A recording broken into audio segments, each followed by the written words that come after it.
আমাদের প্রিয় নবী, প্রাণের নবী হজরত মুহাম্মদ সাল্লাল্লাহু আলাইহি সাল্লামের দহিত্র এবং ফাতেমা রাদিয়াল্লাহুর পুত্র ইমাম হুসাইনের সংক্ষিপ্ত জীবনী আজকে তোমাদের সাথে শেয়ার করব।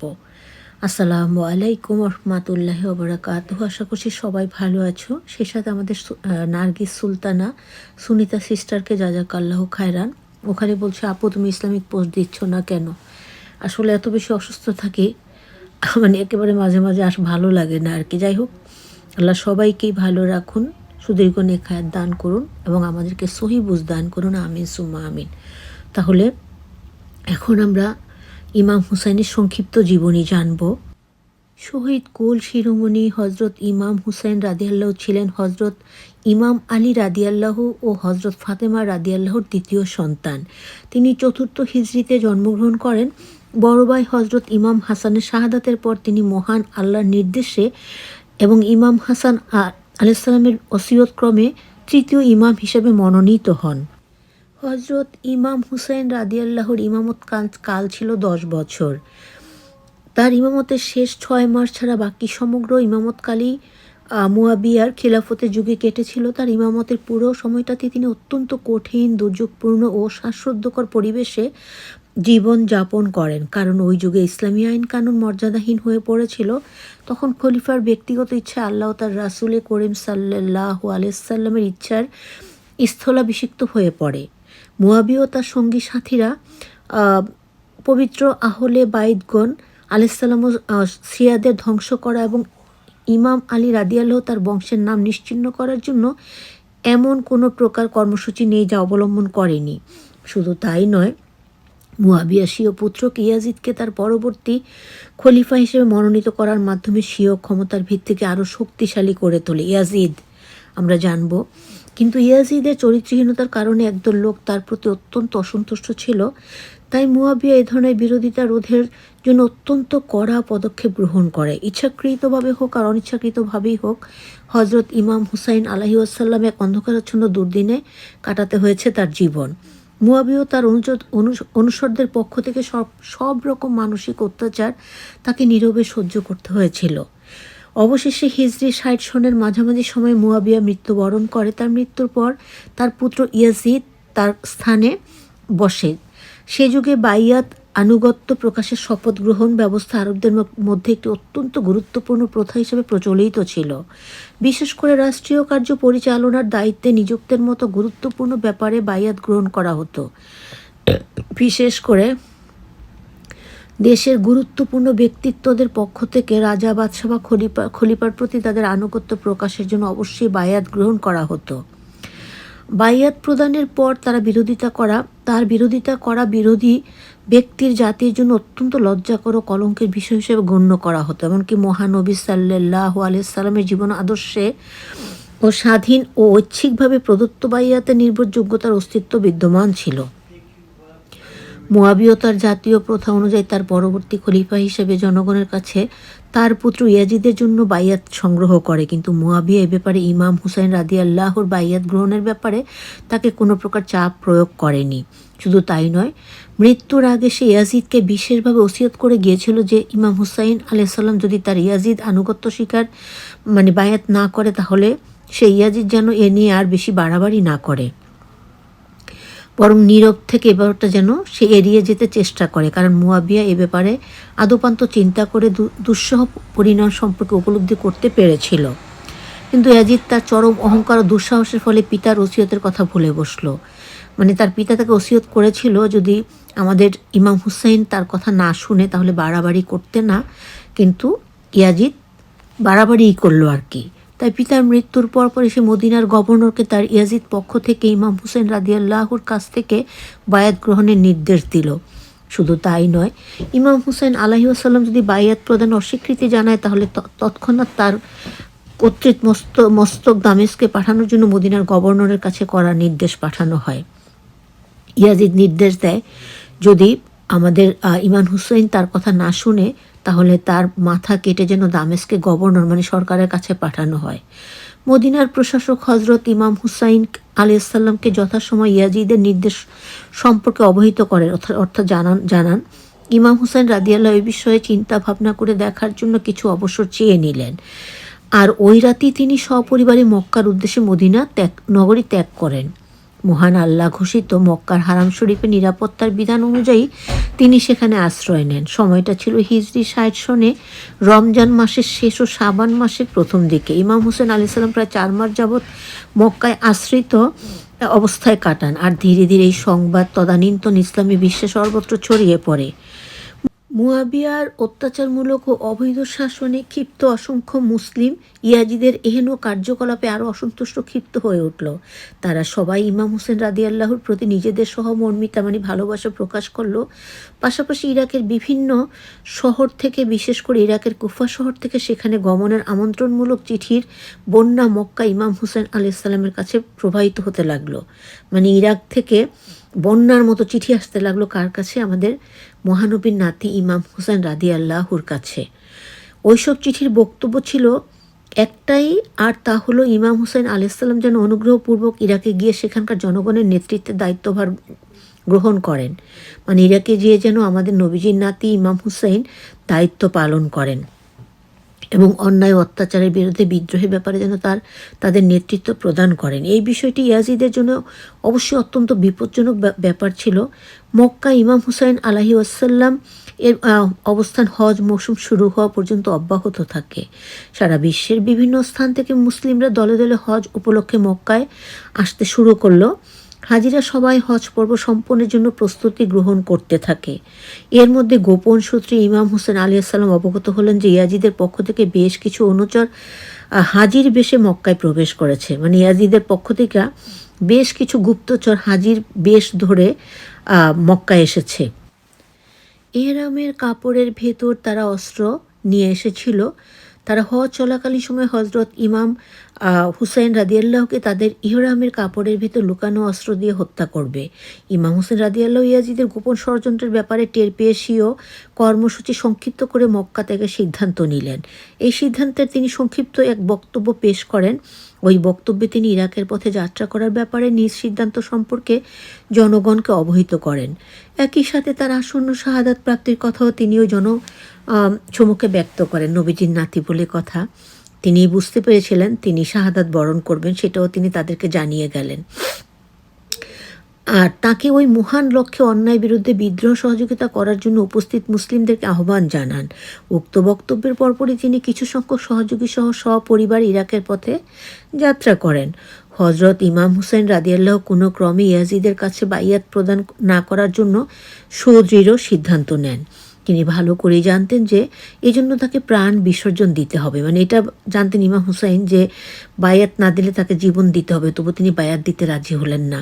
তিনি এটাও জানতেন যে বনি উমাইয়াদের বিশাল ও ভয়ঙ্কর যোদ্ধা বাহিনী দিয়ে তাকে সম্পূর্ণরূপে নিশ্চিহ্ন করা হবে।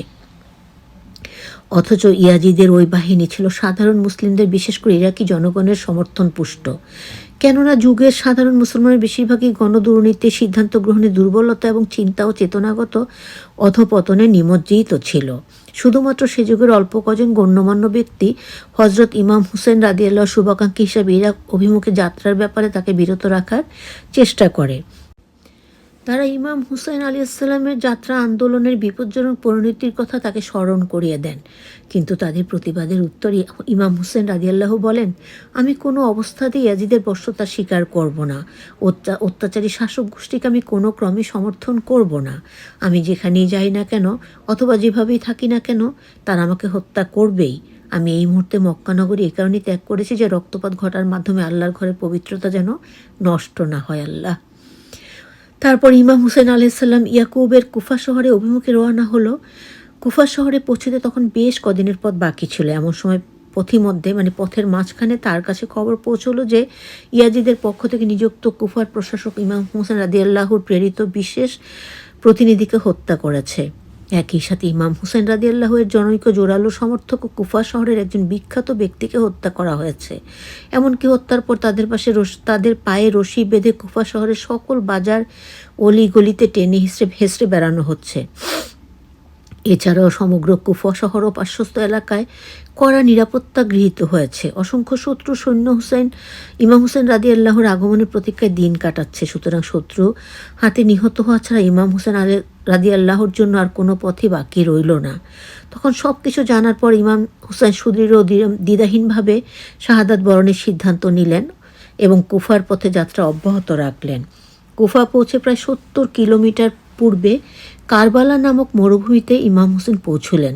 তখন ইয়াজিদের সেনাবাহিনী ইমাম হোসেন রাদিয়াল্লাহুকে ওই মরুপ্রান্তরে ঘেরাও করে ফেলল। ইয়াজিদ বাহিনী 8 দিন পর্যন্ত ইমাম হোসেন রাদিয়াল্লাহুকে তার সহচরদের সেখানেও ঘেরাও করে রাখল। প্রতিদিনই তাদের ঘেরাওকৃতের বৃত্তের পরিসীমা সংকীর্ণ হতে থাকে আর শত্রু সৈন্য ক্রমে বৃদ্ধি পেতে লাগলো। অবশেষে হজরত ইমাম হোসেন রাদিয়াল্লাহু তার নিজ পরিবারবর্গ অতি নগণ্য সংখ্যক সহচর সহ 30,000 যুদ্ধদেহী সেনাবাহিনীর মাঝেও ঘেরাও হলেন। হজরত ইমাম হোসেন রাদিয়াল্লাহু আটকা অবস্থায় দিনগুলোতে নিজের অবস্থান সুদৃঢ় করার কাজে আত্মনিয়োগ করেন।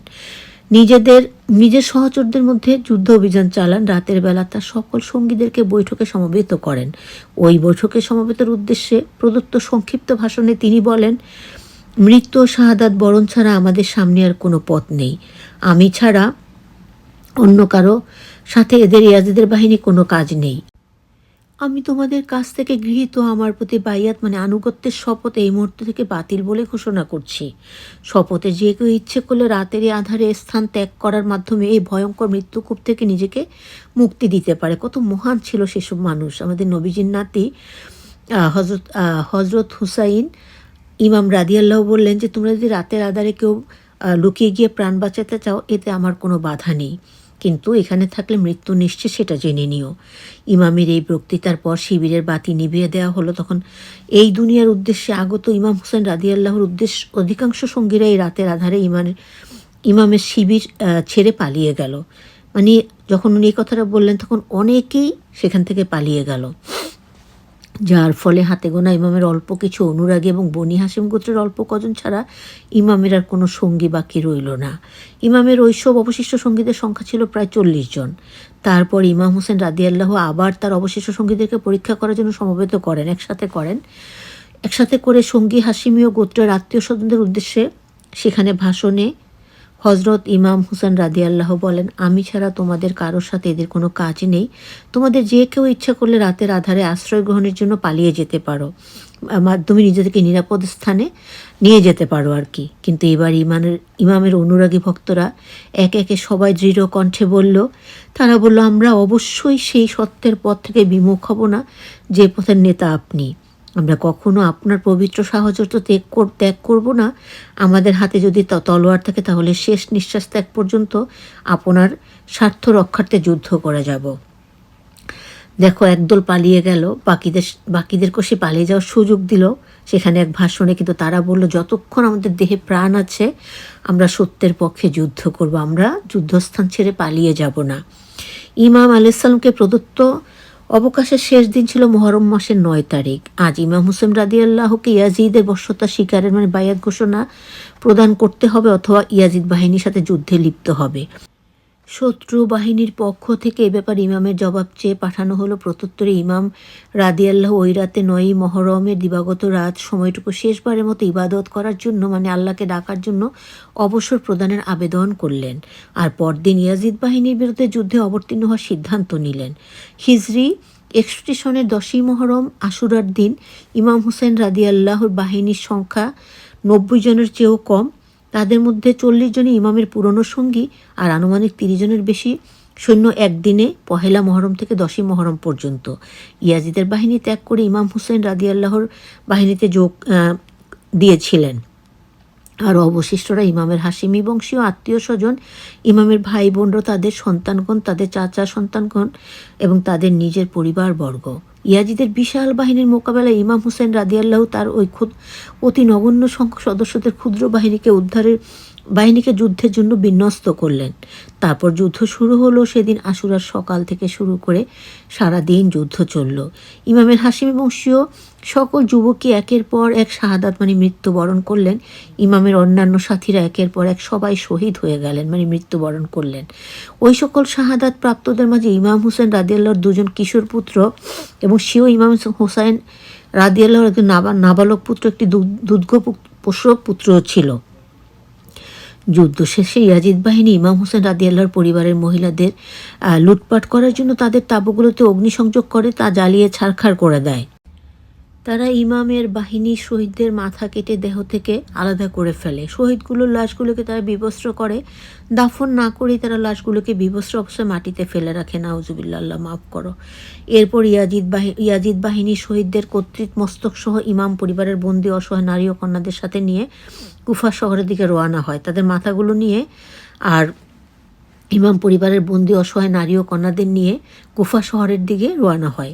ওইসব বন্দীদের মাঝে ইমাম পরিবারের পুরুষদের সংখ্যা ছিল মাত্র অল্প কয়জন। এদের একজন ছিলেন চরমভাবে অসুস্থ। তিনি হলেন হজরত ইমাম হুসাইনের 22 বছর বয়স্ক পুত্র হজরত ইমাম জয়নুল আবিদিন রাদিয়াল্লাহু। ইনি সেই চতুর্থ ইমাম। অন্য একজন ছিলেন ইমাম জয়নুল আবেদিন রাদিয়াল্লাহু, যার 4 বছর বয়স্ক পুত্র মোহাম্মদ বিন আলী।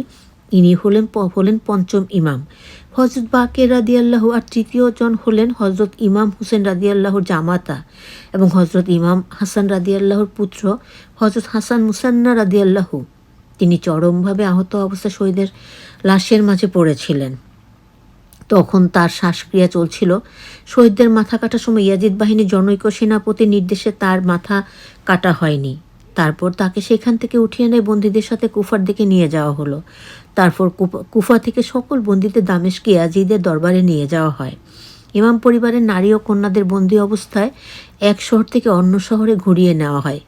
পথের মধ্যে আমিরুল মুমিনিন ইমাম আলী রাদিয়াল্লাহুর কন্যা হজরত জয়নাব রাদিয়াল্লাহু ও ইমাম জয়নুল আবেদিন রাদিয়াল্লাহু জনগণের উদ্দেশ্যে কারবালার ওই মর্মান্তিক ঘটনার ভয়াবহ বর্ণনা দেয়, যা মর্মস্পর্শী বর্ণনা হয়।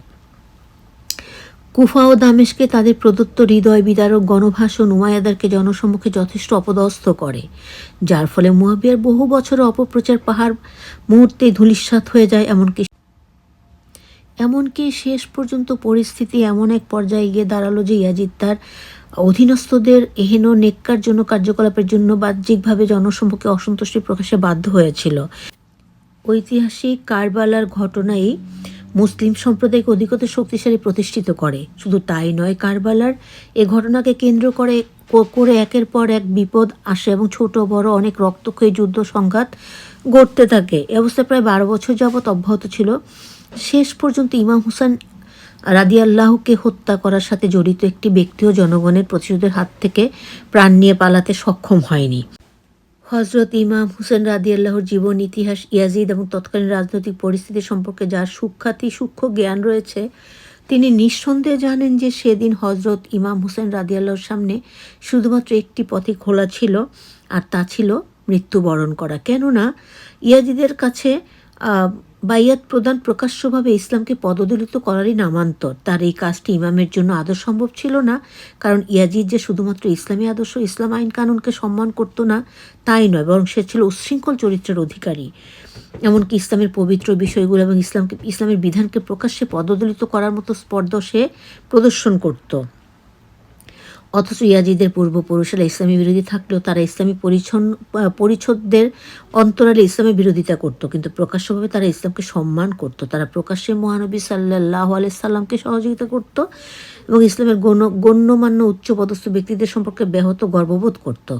কারবালার ইতিহাসের অনেক বিশ্লেষকই বলে থাকেন যে ওই দুই ইমাম হাসান রাদিয়াল্লাহু ইমাম হুসেন রাদিয়াল্লাহু মতাদর্শ ছিল দুই ধরনের। যেমন ইমাম হাসান রাদিয়াল্লাহু প্রায় 40,000 সেনাবাহিনীর অধিকারী হয়েও মুয়াবিয়ার সাথে সন্ধি করেন, আর ইমাম হুসাইন মাত্র 40 জন অনুসারী নিয়ে ইয়াজিদের বিরুদ্ধে যুদ্ধে অবতীর্ণ হন। কিন্তু এর আগে আলোচনা থেকে এটা সুস্পষ্ট প্রমাণিত হয় যে এই ধরনের মন্তব্য সম্পূর্ণ ভিত্তিহীন, কারণ ইমাম হুসাইন রাদিয়াল্লাহু, যিনি মাত্র একটি দিনের জন্য ইয়াজিদের বশ্যতা স্বীকার করেননি, তিনি ইমাম হাসান রাদিয়াল্লাহুর পরস্পর দীর্ঘ 10 বছর যাবৎ মুয়াবিয়ার শাসনাধিকারে সন্ধিকালীন জীবনযাপন করেন। ওই সময় তিনি প্রকাশ্যে প্রশাসনের বিরুদ্ধে কোনো বিদ্রোহ করেননি। প্রকৃতপক্ষে ইমাম হাসান রাদিয়াল্লাহু এবং ইমাম হুসাইন রাদিয়াল্লাহু যদি সেদিন মুয়াবিয়ার সঙ্গে যুদ্ধে অবতীর্ণ হতেন তাহলে অবশ্যই তারা নিহত হতেন, আর এর ফলে ইসলামের এক বিন্দু মাত্র উপকার হতো না। কেননা মুয়াবিয়ার কপটতাপূর্ণ রাজনীতির কারণে ব্যাহত তাকে সত্য পথের অনুসারী বলে মনে হতো। তাছাড়া মুয়াবিয়া নিজেকে রাসূল করিম সাল্লাল্লাহু আলাইহি সাল্লামের সাহাবী, ওহী লেখক এবং মুমিনদের মামা মানে হলো মুয়াবিয়ার জনৈক বোন রাসূলের স্ত্রী ছিলেন হিসেবে জনসম্মুখে প্রচার করে বেড়াতো। আপন স্বার্থ উদ্ধারের প্রয়োজনে এমন কোনো চক্রান্ত নেই যে সে যা করেনি। এমতো অবস্থায় মুয়াবিয়ার এহেন প্রতারণামূলক রাজনীতির মোকাবেলায় ইমাম হাসান রাদিয়াল্লাহু বা ইমাম হোসেন রাদিয়াল্লাহু এর কোনো কর্মসূচি ফলপ্রসূ হতো না। মুয়াবিয়া এতই চতুর ছিল যে সে অতি সহজেই লোক লাগিয়ে ইমামদের হত্যা করত, আর সে নিজেই নিহত ইমামদের জন্য প্রকাশ্যে শোক অনুষ্ঠানে নেতৃত্ব দিত, কেননা একই কর্মসূচি সে তৃতীয় খলিফার ক্ষেত্রে বাস্তবায়িত করেছে। ইসলামের ইতিহাসে নবী মুহাম্মদ সাল্লাল্লাহু আলাইহি সাল্লামের দৌহিত্রবাণী নাতি ইমাম হুসাইন রাদিয়াল্লাহু শাহাদাত এক অত্যন্ত মর্মান্তিক ঐতিহাসিক ঘটনা, যা 61 হিজরি 10ই মুহররম কারবালার প্রান্তরে, বর্তমান যেটা ইরাক, সংঘটিত হয়। ইয়াজিদ বাহিনীর বিরুদ্ধে অসহায়ভাবে অসম যুদ্ধে সপরিবারের তৃষ্ণার্ত অবস্থায় শাহাদাত বরণ করেন তিনি। এই ঘটনা কারবালা যুদ্ধ বা শাহাদাত কারবালা নামে পরিচিত। কারবালা যুদ্ধের পেছনের কাহিনী।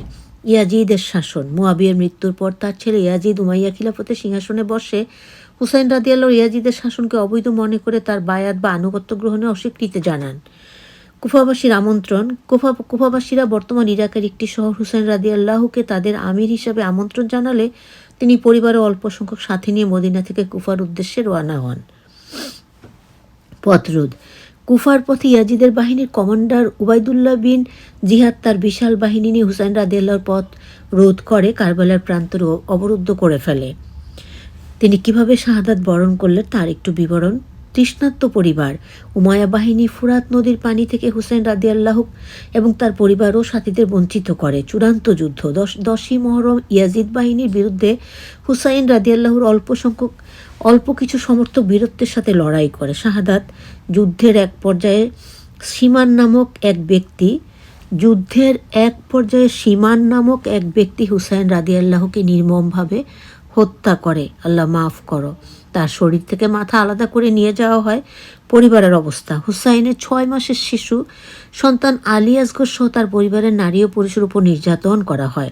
এর ফলাফল এবং তাৎপর্য কী হয়েছিল? এই ঘটনার মাধ্যমে ইয়াজিদ তার ক্ষমতা সুসংহত করার চেষ্টা করলেও ইমাম হুসাইন রাদিয়াল্লাহুর অটল নীতি ও আত্মত্যাগ চিরকাল সত্য ও ন্যায়ের প্রতীক হিসেবে বেঁচে আছে। কারবালার এই ঘটনা সমগ্র মুসলিম বিশ্বের জন্য গভীর শোক ও সাহসিকতার আদর্শ। আজ আমি মহানবী সাল্লাল্লাহু আলাইহি সাল্লামের নাতি ইমাম হুসাইন রাদিয়াল্লাহুর জীবনী এবং তার শাহাদাতের কাহিনী তুলে ধরলাম। তারপরে চেষ্টা করব ইমাম হাসান, আরেক নাতি আমাদের নবীজির, তার করুণ মৃত্যুর কাহিনী শেয়ার করতে। কি করুণভাবে পৃথিবীর শ্রেষ্ঠ এবং শেষ নবী, আল্লাহর পেয়ারে নবী, আমাদের পেয়ারে নবী হজরত মুহাম্মদ সাল্লাল্লাহু আলাইহি সাল্লামের 2 নাতি ইমাম হাসান ও ইমাম হুসাইনের করুণ মৃত্যু। আল্লাহ পাক মাফ করো। আজকে তোমরা ইমাম হুসাইন রাদিয়াল্লাহুর জীবনী এবং সেই করুণ মৃত্যুর কাহিনী জেনে নিবে।